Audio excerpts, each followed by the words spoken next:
तर सत्तेसाठी शिंदेंचा पाठिंबा आम्ही कधीच घेणार नाही, एवढे वाईट दिवस आमच्यावर आले नाहीत असं संजय राऊतांनी म्हटलंय.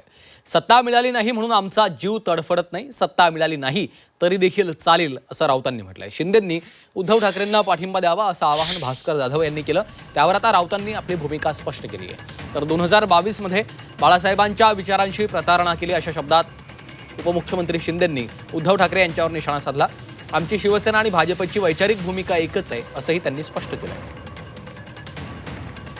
शिंदेचा पाठिंबा घेणार नाही. ते हवं की पक्ष विचार करेल एवढे आजही ती भूमिका आहे. एवढे शिवसेनेवरती वाईट दिवस आलेले नाही. सत्ता मिळाली नाही म्हणून आमचा जीव तडफडत नाही, आम्ही कळवळत नाही. बरं का, भारतीय जनता पक्षाला जी सत्तेची राक्षसी हाव सुटलेली आहे ती तुम्हाला दिसते. ज्या पद्धतीनं त्यांनी निवडणुका लढवल्या, जिंकल्या, पैशाचा वापर करून, हा काय बाळासाहेबांचा विचार नव्हता. बाळासाहेब असं म्हणायचे,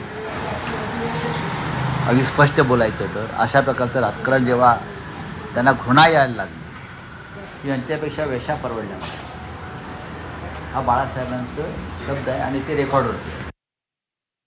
की आम्ही जे काही 2022ला जेव्हा बाळासाहेबांच्या विचारधारेशीच प्रतारणा ज्यांनी केली आणि बाळासाहेबांना जे अभिप्रेत होतं त्याच्या विरुद्ध काम केलं, मॅन्डेट दिलं होतं जनतेने शिवसेना भाजप युतीला, परंतु सरकार बनवलं बाळासाहेबांच्या विचारांच्या विरोधातल्या लोकांच्या बरोबर. त्यामुळे आमचा विचार जो आहे, आमची विचारधारा बाळासाहेबांच्या विचारांची जी आहे ती भारतीय जनता पक्ष आणि शिवसेना